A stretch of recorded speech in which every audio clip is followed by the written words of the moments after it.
નમસ્તે વિદ્યાર્થી મિત્રો. ધોરણ 4 વિષય અંગ્રેજીની સ્વાધ્યાય પોથીમાં પેજ નંબર 34 જુઓ. તેમાં it is not a read, it is not red. અંગ્રેજી ભાષામાં નકાર વાક્ય બનાવવા માટે નોટ શબ્દનો ઉપયોગ થાય છે. બરાબર વાંચજો તમે. અંગ્રેજી ભાષામાં નકાર વાક્ય બનાવવા માટે નોટ શબ્દનો ઉપયોગ થાય છે. નોટ એટલે નથી. ફોર એક્ઝામ્પલ, પેલું જુઓ, ધીસ ઇઝ એન એપલ. આ સફરજન છે. It is red, it is not green. થઈ ગયું, આ નકાર વાક્ય છે. It is not a green. It is red, it is not green. તે લાલ છે, તે લીલું નથી. બરાબર, આ રીતે નકાર વાક્ય શીખવાના છે. બીજું, હી ઇઝ રાજ. તે રાજ છે. He is thin, he is not fat. તે પાતળો છે, તે જાડો નથી. તો અંગ્રેજી ભાષામાં નકાર વાક્ય બનાવવા માટે નોટ શબ્દનો ઉપયોગ થાય છે. ઉદાહરણ પ્રમાણે ચિત્ર જોઈ કોષમાંથી યોગ્ય શબ્દ પસંદ કરી ખાલી જગ્યા પૂરો. એક્ઝામ્પલ આપ્યું છે. બરાબર, એક આ શું છે? રોઝ.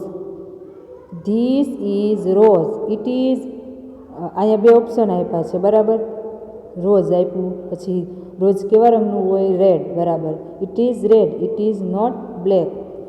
આ ગુલાબ છે, તે લાલ છે અને તે બ્લેક નથી. બરાબર, આ રીતે બનશે. ત્યાર પછી જો પેલું આ ટેબલ છે. તો આ છે ને તમારે ઉદાહરણ પ્રમાણે બરાબર સમજી અને તમારે જાતે આ બધા વાક્યો લખીને બતાવવાના છે. પેલું શેનું છે? This is A table. તો અહીંયા ટેબલ આપ્યું છે, તો ટેબલ લખવાનું. ઇટ ઇઝ કેવું હોય? સ્ક્વેર હોય કે રાઉન્ડ હોય એ તમારે લખવાનું છે. ઇટ ઇઝ નોટ સ્ક્વેર અથવા રાઉન્ડ. બરાબર સમજાઈ જાય. અને આ રીતે તમારે વાક્ય આ ખાલી જગ્યા પૂરવાની છે. ત્યારબાદ આ શું છે? Button. This is A button. It is round, it is naught square. બરાબર.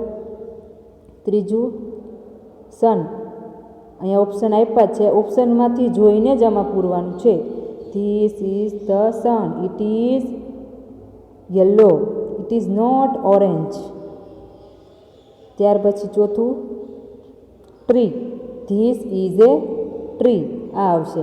ઇટ ઇઝ એ બિગ છે કે સ્મોલ છે? Big. It is not small. બરાબર, આ રીતે. ત્યારબાદ લેફ્ટ એટલે પાંદડું થાય. This is a left. It is green. It is not blue. બરાબર, સાવ સહેલું છે. અહીંયા ઓપ્શન આપેલા છે, એ ઉપરથી આપણને ખ્યાલ આવી જ જશે કે આમાં કઈ રીતે કરવાનું છે. બરાબર. ત્યારબાદ શું છે? Coconut tree. This is a coconut tree. It is tall. શોર્ટમાંથી ખબર પડી જાય. ટોલ એટલે ઊંચું થાય અને શોર્ટ એટલે ટૂંકું. તો નારિયેળીનું ઝાડ ઊંચું હોય તો અહીંયા શું આવશે? Tall. It is not short. આ રીતે. ત્યાર પછી સાતમું જુઓ, બ્લેકબોર્ડ આપ્યું છે.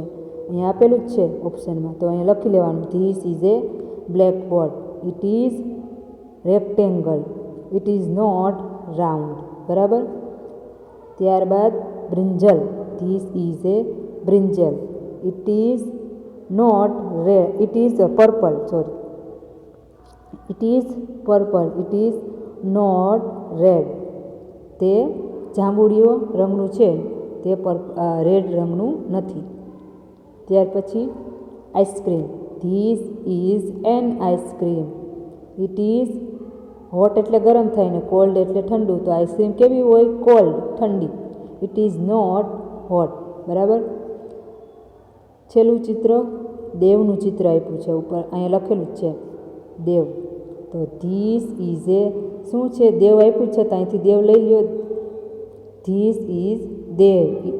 હી ઇઝ ફેટ ને થીન. તે જાડો છે કે પાતળો? તો આપણને ખબર પડે કે આ જાડો છે, fat. It is not thin. બરાબર છે ને? સાવ સહેલું. અહીંયા ઓપ્શન ઉપરથી જ આપણે પૂરવાનું છે સ્વાધ્યાય પોથીનું.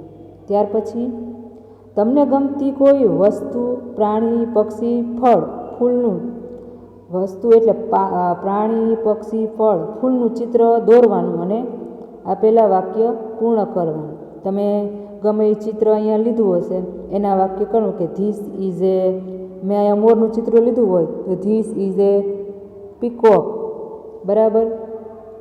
It is green, it is not red, એ રીતે વાક્ય બનાવવાનું છે. તમારે ગમે એ પ્રાણી, પક્ષી, ફળ અથવા ફૂલનું ચિત્ર દોરીને આ વાક્ય લખવાના છે.